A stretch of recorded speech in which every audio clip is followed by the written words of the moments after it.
Good evening, sisters and brothers, comrades and friends. Before I start my remarks, I just want to make a couple of points, announcements. Just about Boston, I really want to encourage, if you haven't been to Boston, you should really go. Maybe if not this time, but as Tony was talking about in terms of, the impending strike, it would be really, really great to go and get that experience of working with this incredible fighting union. And I just want to say that the team solidarity meetings that happen on a regular basis, usually they happen on a Saturday. And this is not just 8751, but other, unionists who have joined, the fight against Veolia. So it's sort of like a united front, but it's mainly from 8751. And they have meetings usually on a Saturday. And tomorrow, we're having, the Boston branch of Workers' Will Party is having its Black History Month forum, and in honor of Malcolm X. And Comrade Larry Hales is going to be one of the main speakers, along with Team Solidarity speakers, and also from the Black Lives Matter movement. So it should be a really incredible, a forum. So I just wanted to raise that. And also on March 8th, which is marking our 10th anniversary of International Working Women's Day demonstrations. We're having one on Sunday, March 8th, and it's going to be a march and a speak out. I want to encourage people to take leaflets with you.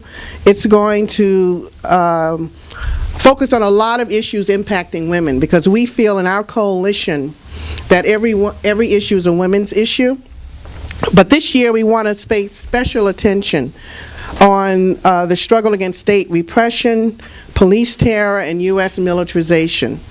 And so we're going to have a rally at Herald Square starting at 12 noon, and then we're going to be doing various marches and actions around the issue of police terror, and also in solidarity with fast food workers, because we know that a lot of the a lot of women workers are low-wage workers, especially black and brown women, single mothers. So we want to do an action in solidarity with that struggle. And then we're going to be coming back here for more of a speak out. And then we're going to have a delicious lunch. So everybody is welcome to come to participate. If it's going to be an overflow, I think we're going to do the overflow on the 3rd floor with Audre Lorde Project, who's one of our coalition allies. And we really want to encourage, especially the men, to show organizational solidarity with the women in terms of, cooking and setting up and doing child care. I think Johnny Stevens is sort of organizing child care for the women. And so if you want to help in any way, and also come on the demonstration too, because everyone is welcome. You can see me, or even Brenda Stokely, who's here tonight, one of the co-chairs of our coalition, or any of the women, who are part of the coalition. So that is March 8th, 12 noon in Herald Square. If you belong to an organization, you can bring your signs and so forth. So anyway, please take leaflets with you tonight. So, for my talk, I just want to mention that we had a wonderful forum last Saturday with a panel of mainly young people speaking on the legacy of the great revolutionary Malcolm X, especially in terms of how it impacts the Black Lives Matter struggle today. And my talk will hopefully continue that discussion in light of the ongoing crisis of police terror, mass incarceration, and national oppression. But I need to start out with this development. As we all have heard, the federal government refused to bring any civil rights charges against the vigilante George Zimmerman for the murder of Trayvon Martin, a 17-year-old black youth, very close to the 3rd anniversary of his death on February 26, 2012. The government stated that there was not, quote, a standard for a federal hate crime prosecution that could not be met under the circumstances in this case, end of quote, which is just really a travesty of justice. Since the acquittal of Zimmerman on second-degree murder charges in 2013, I'm sure we all heard he's been accused and even charged with attacking 2 women, and also for a road rage incident.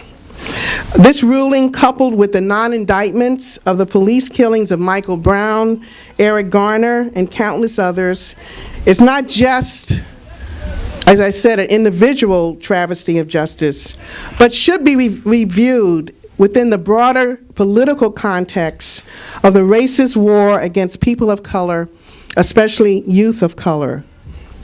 It goes to the very heart of what John Legend said in his acceptance speech for winning the Oscar for Best Song from the movie Selma. How many people saw that? It was when he spoke to an audience of 1 billion people.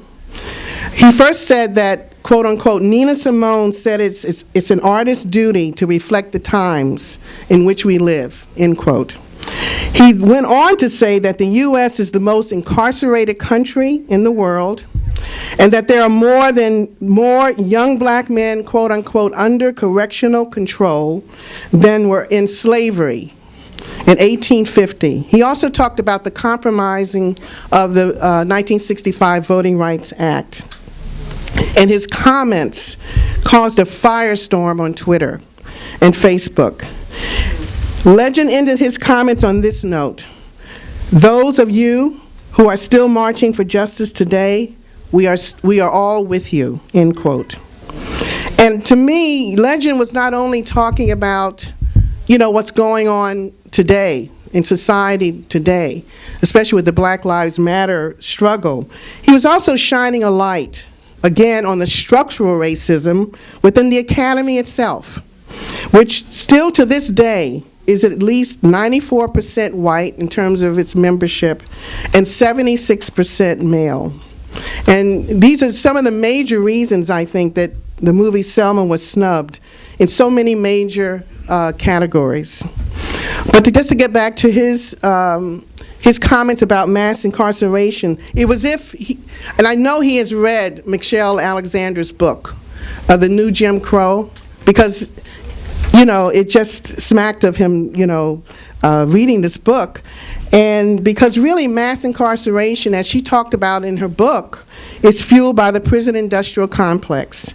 The growth and expansion of the prisons that began in the 1980s with the loss of unionized industrial jobs at the expense of low-wage service jobs. Prisons were and have become an important source of profits for Wall Street and for state industries. Prison expansion is a big part of big business, and the private investors don't try to hide it. The growth of the prisons, that is the warehousing of human beings, has led to the explosion of mass incarceration, the new Jim Crow, because youth of color, including women, are the largest fast and growing segment of the population in U.S. jails and prisons due to the lack of jobs and education. The U.S. is 5% of the world's population, but is home to 25% of the world's prison population. This staggering statistic alone is a reflection of the fact that capitalism offers no positive future for youth, especially black, brown, and indigenous youth, but even some of the more privileged white youth as well. The Occupy movement was an outgrowth of this economic reality when it burst on the scene in 2011. The rate of incarceration for black men, based on the 2010 U.S. Census, this statistic is just, mind-boggling. It's 4,350 per 100,000, compared to 1,775 for Latinos and 680 for white men. And remember that the black population is about 13% in this country. The rate of incarceration for black women per 100,000 is 260, 135 for Latinas, and 90 for white women. And we have to keep in mind that the statistics are even higher for younger black men. There was a statistic back in 2000, I believe, that it was for black men from the age of 20 to 29. There are more of them in prison than in college. Wow. So 2/3 of young black men are either incarcerated, on parole, or probation, not in the thousands, but in the millions. And I just want to read some statistics from the Center for American Progress. This was put out in 2012. Just to drive this point home that Legend made and others, and especially in the new Jim Crow. I'm not going to read all of them, but just to give you, more of a feel of what all these statistics mean. While people of color make up about 30% of the United States population, they account for 60% of those in prison. According to the Bureau of Justice Statistics, 1 in 3 black men can expect to go to prison in their lifetime. Students of color face harsher punishments in school than their white peers, leading to a higher number of youth of color incarcerated. Black and Latino students represent more than 70% of those involved in school-related arrests or referrals to law enforcement. According to recent data by the Department of Education, African American students are arrested far more than their white classmates. The data showed that 96,000 students were arrested and 242,000 referred to law enforcement by schools during the 2009-2010 year. Of those students, black and Latino students were more than 70% of arrested or referred students. African American youth have higher rates of juvenile incarceration and are more likely to be sentenced to adult prison.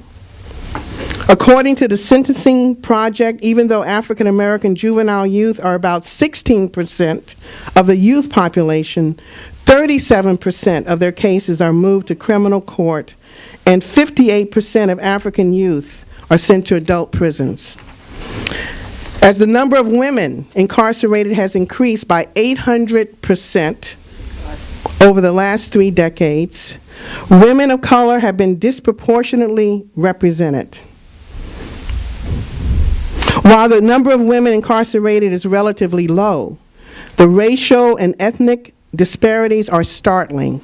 African American women are 3 times more likely than white women to be incarcerated, while Latinas are 69% more likely than white women to be incarcerated.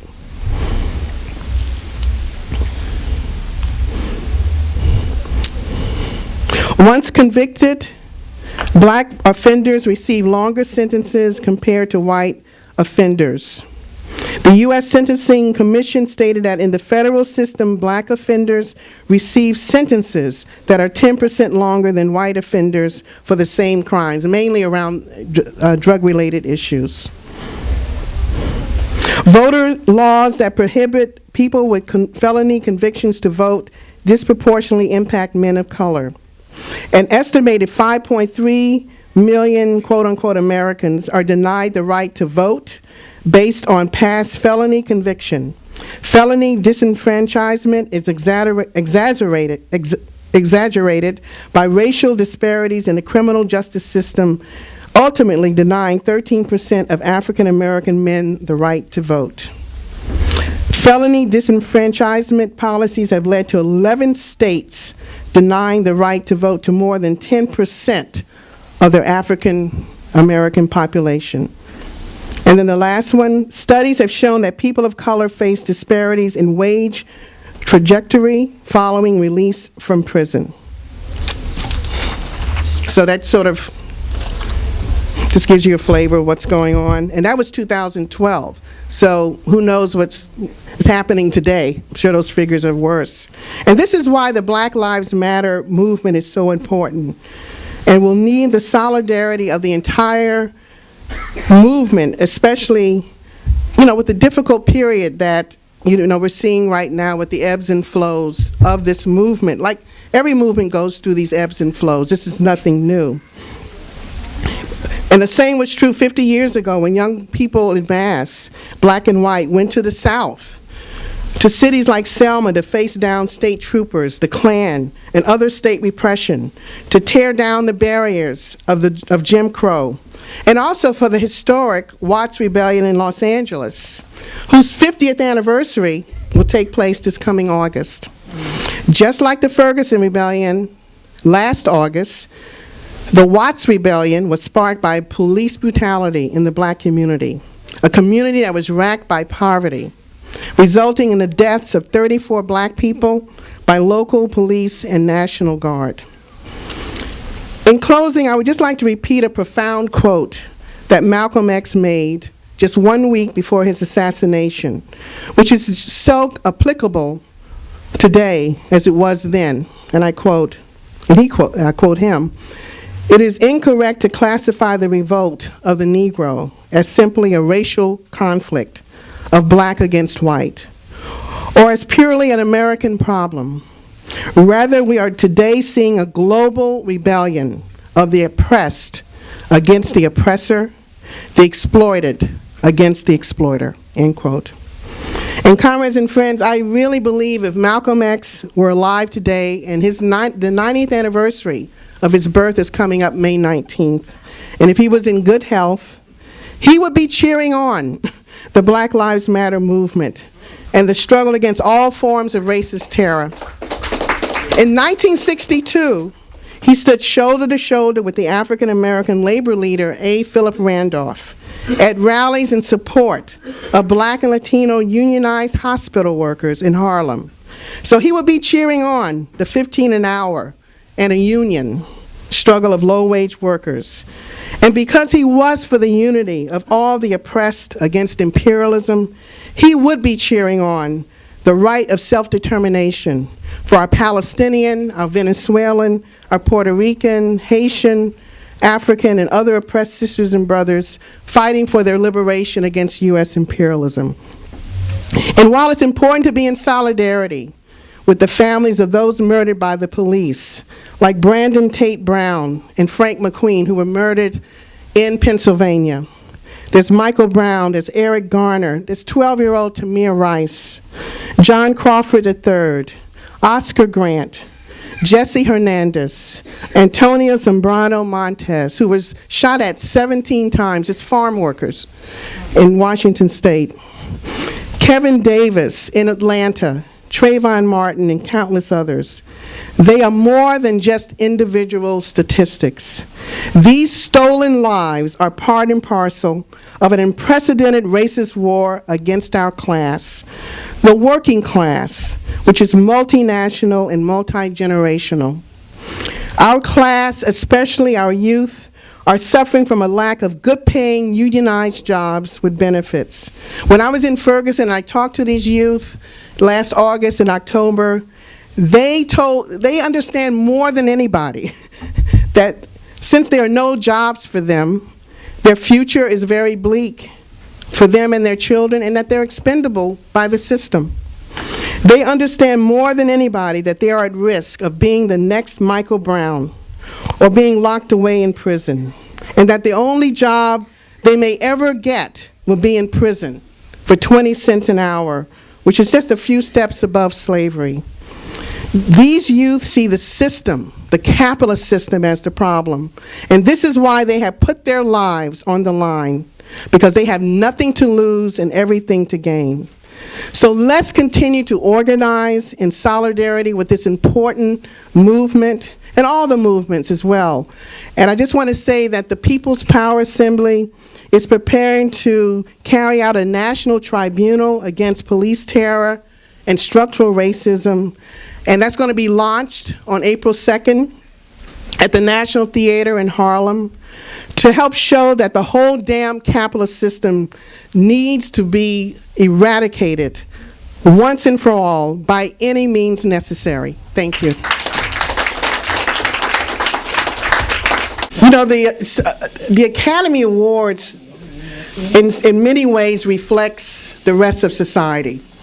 You know, I talked about the racism, I talked about, you know, the sexism of the Academy from, you know, the top down, bottom up, and, you know, there's not the writers, you know, it's less than 1% writers of color, you know, that can really write stories about, you know, people of color, you know, not in a stereotypical way, but, you know, real stories and so forth, about working people and so forth. So the Academy reflects society in so many ways. And when it comes to racism, there's both overt racism and there's covert racism, but it's still racism all the same. And the thing about what Patricia Arquette said, it was as if all women are the same. You know, all women workers are the same. And of course, we're for, you know, equal pay for equal work. Of course we're for that. We've always been for that. But the fact that there was no distinction between the inequality of women in this society. You know, black women, you know, I talked about black women prisoners, you know, in this society, the fastest growing population in the prisons are women, but for black women, it's even disproportionately higher. And so again, you know, for her to say this and not say, well, you know, we have to be with, our black sisters and Latino sisters who are suffering the most, you know, discrimination, even just saying that would have been awesome for her to say that, rather than just, you know, lumping all the women together, which is not reality at all. So I just wanted to make that point, and we need to write about that more. And also, when it comes to immigrant rights, I think Teresa was going to talk about this in her talk until she fell ill, about immigrant rights. What Sean Penn said, you know, before, you know, it was just, it was mind-boggling, you know, like where did this person get their green card from when he was announcing, you know, the winner of the Best Picture, you know, and it was a Mexican director who won Best Director. And, you know, and I kept thinking about, you know, this farm worker who was killed in Washington by 3 cops. A farm worker who was, you know, throwing rocks at the cops for whatever reason. It was justified, you know, and he was just shot down, you know, on videotape, and that all feeds into it. You know, in terms of the anti-immigrant, you know, the racism in this country against, you know, immigrants, which, you know, it's all an extension. It's all, you know, tied in together. So anyway, again, we have to just recognize this, and that a place like the Academy Awards, or even sports, or any, you know, any part of culture, you know, in this society, it reflects, you know, the ideas of the ruling class on so many levels, unless you're fighting back, unless you're resisting. And that's why I thought what John Legend did was so great, because John Legend has always been a supporter of the Black Lives Matter movement. He just didn't come out of nowhere. He was supporting, he was helping to feed people who were demonstrating, you know, on the front lines. He was feeding them, you know, providing meals and so forth. You know, you could read about it on Twitter and other things. So he's been a part of this movement, you know, showing solidarity in the way that, you know, he wanted to show solidarity, because he's in a position to do it.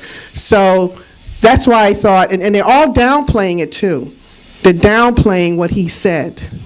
You know, they're downplaying it, and we have to, like, re-raise it time and time again with these statistics, you know, that I talked about, which is really the tip of the iceberg. But we have to bring it out more and say, you know, what he did in 30 seconds, you know, just really help to raise consciousness, and we have to continue to raise consciousness about the issue of racism and national oppression in this country and around the world, because as our founder and chairperson Sam Marcy said, he said that national oppression is synonymous with class oppression in this country, and that's very true.